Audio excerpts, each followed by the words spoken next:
Día a día del género urbano. Género urbano.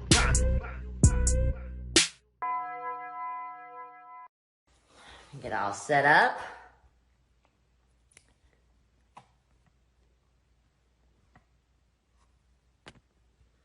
Feels really good to be back on Bright Minded.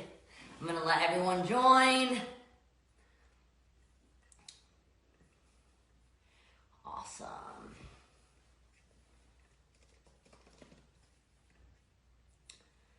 Okay, everybody, welcome back to Bright Minded with DJ Email, live with Miley.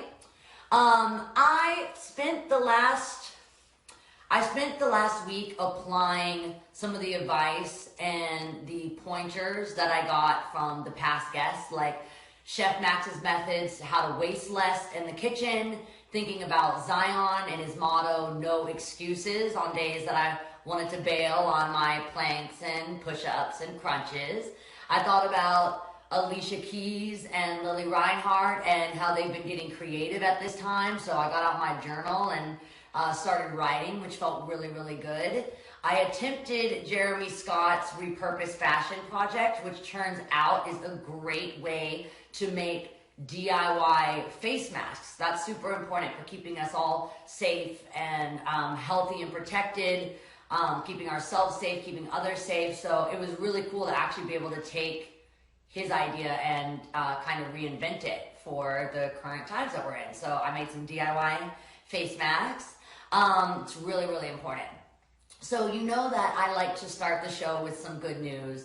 It seems that it gets drowned out in all the noise. And so I like to have a moment where the good news can really take the stage for a moment. So starting with, countries around the world are starting to see the curve flatten. This means that cases are either becoming stable or declining, and some countries in Asia and Europe are starting to lift restrictions on their lockdowns. But while this is good news, we still have a long way to go. Any lifting of restrictions is happening cautiously and slowly, and here in the US, we're still seeing thousands of lives lost every day. And in LA specifically, Mayor Garcetti, who you know I love so much, has already extended shelter-at-home order until May 15th. The curve is flattening, which is what we want, and that means we all need to keep doing our part with physical distancing and staying at home if we can, to make sure that that curve continues to go down. And since we're still actively fighting the spread of coronavirus, oh, one of my dogs knows how to open the door. Hold on. Come here, buddy. Yes? He knocks on the door. Come here, Bo. Actually, it'd be a good update to show everyone how much you've grown. Come here. Come here. Oh, see? Much harder to pick up. This is Bo, short for Rainbow. You all remember him from a week ago. He is getting much bigger. Baby Bo is not that baby anymore. He's still my baby. Okay, so since we're still actively fighting the spread of coronavirus, this week I want to focus on learning from people on the front lines. In medicine, working in communities dealing with economic loss and food insecurity, working with at-risk populations, and politics and more. So Bright-Minded's guests this week are people who have been working hard to serve others way before this pandemic, and who will continue to do so even after the pandemic when it ends. But right now they're going even beyond, giving all their help to help meet the needs of our community, save lives, and to keep us all safe and healthy. So this week is going to be more of a Q&A type style, because I really just want to listen and learn from all of these experts and community leaders. So I have a few questions for each person. I'm really excited for all of us to get to know them better and hear firsthand about their experiences. So first, my first guest is Oscar Maitas, who's a doctor on COVID-19 unit in New Orleans. So Dr. Oscar Maitas, who is who's working with Ochsner Health, who's Louisiana's largest nonprofit academic healthcare system. Dr. Mike has practiced medicine since 2009, and his expertise includes internal medicine, heart failure, and clinical science. So Dr. Oscar, because I gotta call him that because we're casual now, you know, we're homies. Dr. Oscar received his undergraduate and medical degrees in Venezuela and completed his internship and residency at Cook County Hospital in Chicago, Illinois. Dr. Oscar volunteered to work on one of the COVID-19 only floors at his hospital in New Orleans, and so I'm really honored to have him on the show because he is truly a healthcare hero. So let's connect Dr. Oscar.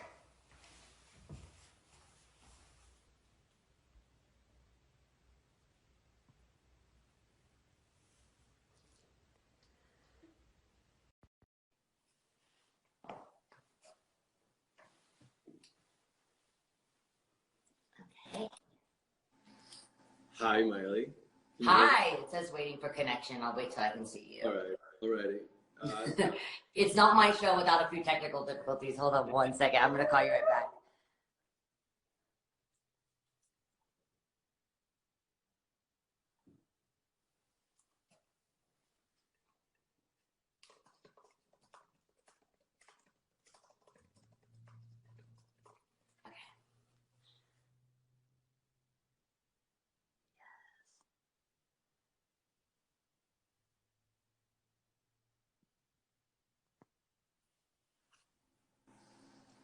Hello. Hello. I still can't see you. Can you see me? I can see you perfectly. Okay, let me make sure everyone else can see you also. I'm going to check really quick. Because I'm all good. I can do the same. It's like we're chatting on the phone.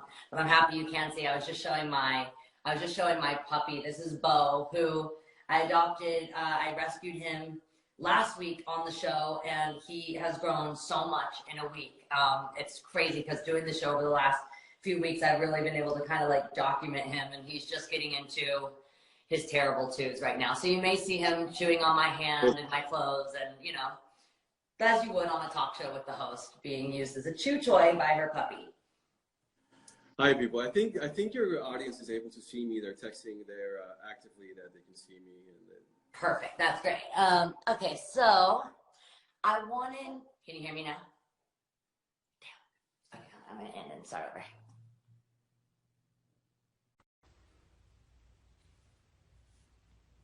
Bo?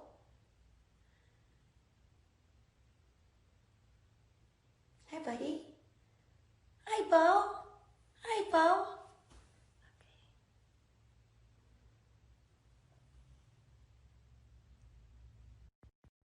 Okay.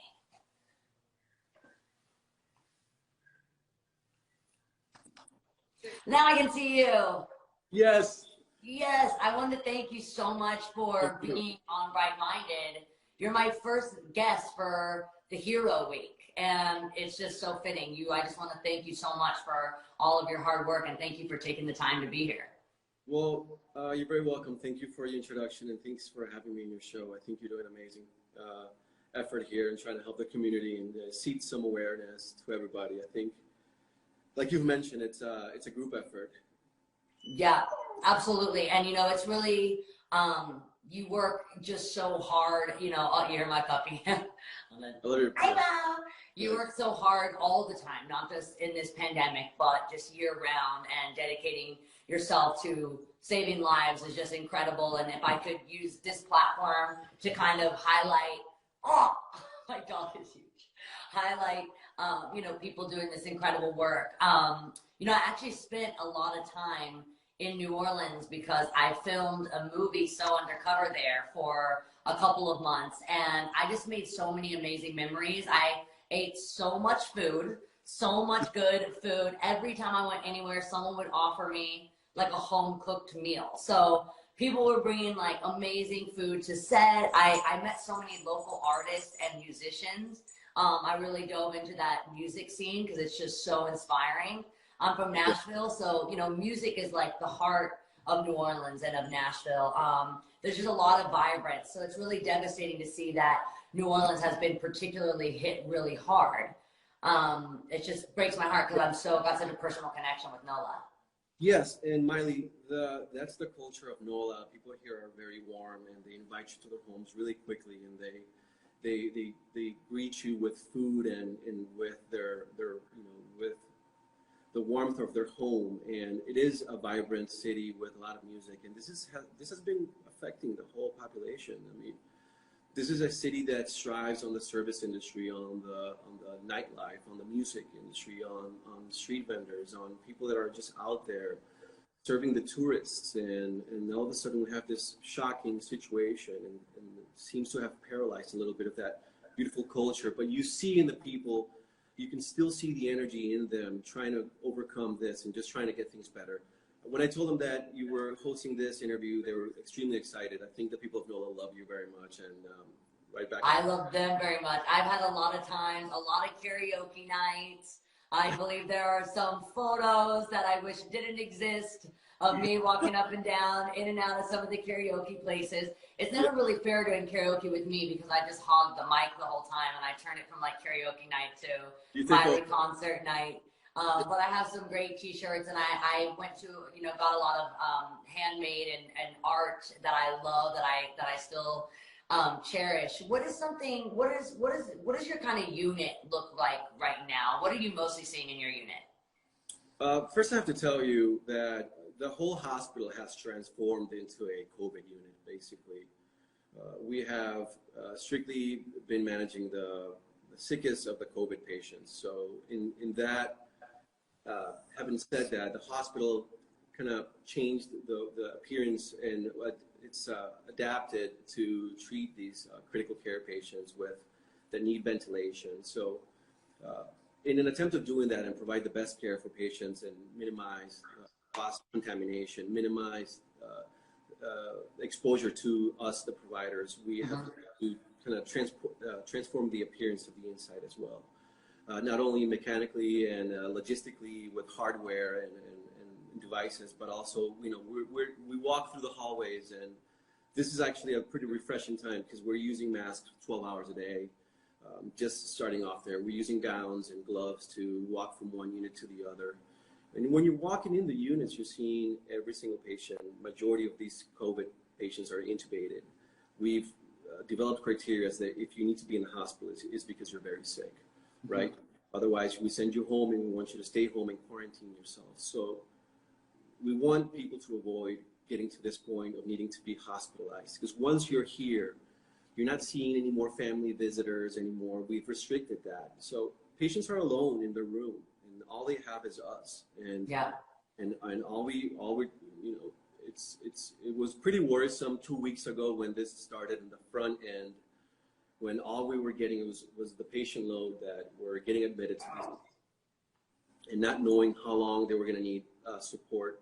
And finally, as they improved, and by getting the help they needed, getting patients discharged out of these units has really helped the emotional component of us as providers.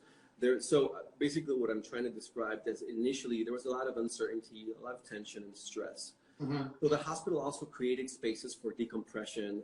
We rescued areas that were usually for patient visitation, and our meditation centers or yoga spots and food, centers. So all dedicated to recreate the best environment so that we as providers can provide the care that the patient needs. So like you're saying, you are kind of, become the family, friend, and loved one, because the visitors aren't allowed to come see the patients. So it's really important, I'm sure, for you to come in with good energy, even though you're going to be stressed and overworked and tired. How do you stay positive personally? What inspires you to keep going and to walk in there with, no matter what you're feeling, that brave face, because you are their loved one at that time. 100%, and that is one message that has been clear to all of us in the hospital, and has been one of the inspiring elements in our efforts in continuing to provide the best care that we can in these times of stress, when we're scared for our own safety as well, for our own health and our families. But having having passed the curve a little bit and finally being able to discharge patients has become a source of gratification to us. So we have really put all of our efforts in trying to get our patients out of here. We do our best in trying to stay in contact, communicating with their families. We do FaceTime video conference calls so that families can see their patients. But you've seen some amazing camaraderie, some support system that have been created here within the Osher community. And I think probably throughout hospitals all across the country, we're united in this, and we have to stick together in order to overcome this. It's not a one-man job, you know. Yeah. So now that we see patients being discharged and we are understanding that we can manage this, has become very, very satisfying. And you often hear applause and clapping when you're finally seeing that patient that was for 14 days in the unit with a tube down their throat now being taken, you know, discharged home. And that is a success of its own, and that is what inspires us. Truly. Yeah, you know, you mentioned your family and everyone at the hospital, like not being so worried about also making their family sick because you guys are around so many patients. You know, how do you deal with that? With, you know, staying in touch with people that you love when I'm sure you're also just working so many hours. It's tough. Fortunately, I have a very supportive and understanding woman that I go home to every day, and she is very loving and takes very good care of me and our two boys, to whom we've had to explain why they can't jump to daddy when I come home. So we've had to take this to our home and also be cautious at home. So what I try to do is continue to apply the measures of cautious use of protective gear. Mm-hmm. I do not bring any of my protective gear or my scrubs or any of my medical attire home. I leave all that in the hospital, and I bring a new set of shoes to my home. I mean, to that level of just trying to go home fresh with nothing that could potentially cross-contaminate. Mm-hmm. Once I go home, I take an immediate shower, and I'm sorry to talk about intimate. No, it's good to know. But it's because I was even going to ask. I mean, just for me, I have all my questions written down, but sometimes in these conversations, I get a new question that I was never planning on asking. I talked about, you know, flattening the curve and other countries that seem to have been flattening the curve, and that, you know, even in LA, we're starting to see some progress, and you were just talking about that too. Because I think we just hear these terms all the time and in the news and on social media, flattening the curve. What does that exactly mean, and how do we do that? Is that something important for me? Like if I do have to go for my essential grocery shop, you know, every other week, do I leave my shoes outside the door? Like how do you flatten the curve? What can we do? That's an excellent question, Miley. And I think that is where all of you outside of the hospital can help. We certainly don't want to have more patients come to the hospital if they can avoid it. We certainly want people to be able to take the message that's pretty clear: stay home, use protective gear. And that is the effort. That's the only effort that you need to do. We need to stop the spread of the disease. And even though many of us, up to 50% of us, can be asymptomatic, but not only that, carriers and potentially infect others, what we need to do is give this a halt for enough time so that the disease by itself can then finally come down. And that's what we're talking about, flattening the curve. Try to minimize the amount of new cases. Try to minimize the amount of hospital admissions. Try to minimize the amount of patients that need to be on a ventilator, and use of resources when it could all be somewhat managed and manipulated with human behavior, with prevention. And I don't want to take up too much of your time, and you actually just totally answered one of my next questions, which is how do we support you? Which I guess how we support you is by doing what we're told is going to keep everyone safest and keep people out of the hospital. So you want us really taking our stay at home seriously, masks, gloves. But the question that I had just hearing you talk about this, so talking about like asymptomatic and carriers, that's why it's so important for everyone. Because when people go, oh, well, I'm young, or I'm healthy, or I feel good, I've been home, there's a way to be a carrier or to be asymptomatic where you can infect others and not know it. Is that what I'm understanding?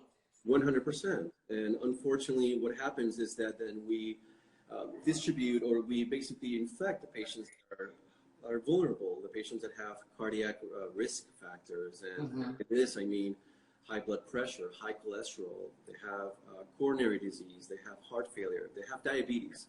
These are the patients that we're seeing in the hospital, and these are the patients that are dying, Miley. Fortunately, fortunately for the people that are healthy, they're resilient, but their duty is to try to stop the spread of the disease. But also, I want to remind the people that these people that have had these coronary cardiovascular risk factors are all lifestyle modifiable. So this should be a wake-up call for all of us. We should be healthier. Right. We should eat healthier. We should do more exercise. Yeah. We should have better lifestyle habits overall that can decrease our risk to having cardiac diseases. But in terms of what you're saying and what you could do also is that I think that continue to use protective gear. I'm seeing people saying I stayed at home for a month. Like, what the heck? I think that we just have to wait this off, until it cools down. My dog is telling me to let you get back to work. I want to thank you so much I feel so much more educated just from this is amazing for me and for my followers and viewers to get to have this one-on-one conversation. Like you said, a lot of us do want to stay away from the hospital or from a doctor's office if we can avoid it, and give the patients that really need it the space so you guys can focus on who really needs it. So we're not having a lot of these conversations. We're not going for these moments where we can just talk to a doctor and get ourselves educated on what we can do. And I think what I've taken away from it the most from this conversation is just continuing to remember that people can be carriers, you can have no symptoms, and you can still hurt people that we love. Correct. And I think I've heard many of the good things that you're doing. Keep on encouraging people to stay mindful, to care we have to care for each other, certainly. We're always going to be as weak as the weakest one of our population is. Right. The ones in disadvantage could ultimately get sick and then get us sick and the other equation. So care for each other, care for the elder, donate food to whoever needs one. Ask your elder if they need for you to do groceries for them. If they are a home of several family members, pick one to do the groceries, and then just try to minimize the exposure time and try to be really careful when you do. Thank you so much. Thank you so much for everything that you do all the time, not just now, but especially right now. And thank you for being on Bright Minded. You're the man. Thank you, Dr. Oscar. You're very welcome. And I'm looking forward to seeing one of your face masks. I would love to wear one in the hospital. I actually painted, I will send you some pictures. I painted this weekend. I had gotten some of my masks. Jeremy Scott had an idea of repurposing some old scarves, turning them into masks so you could make more than one. So it's great. I made a Gucci one. I'm all about it. So thank you so much. Thank you. I'll see Bye. you.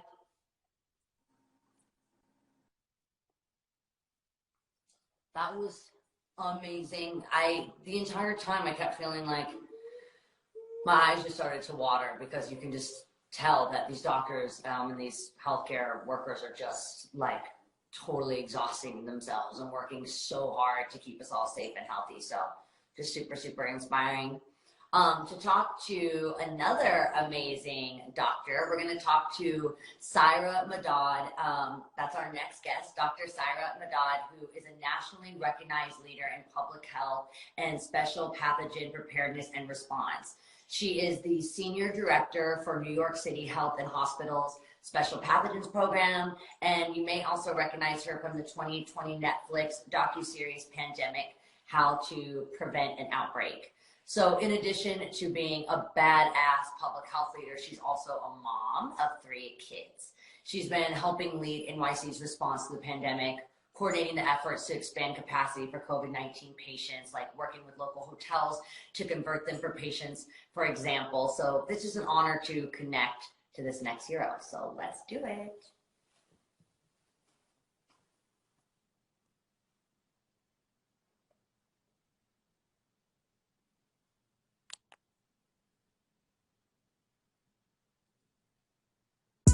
Día a día del género urbano. Género urbano.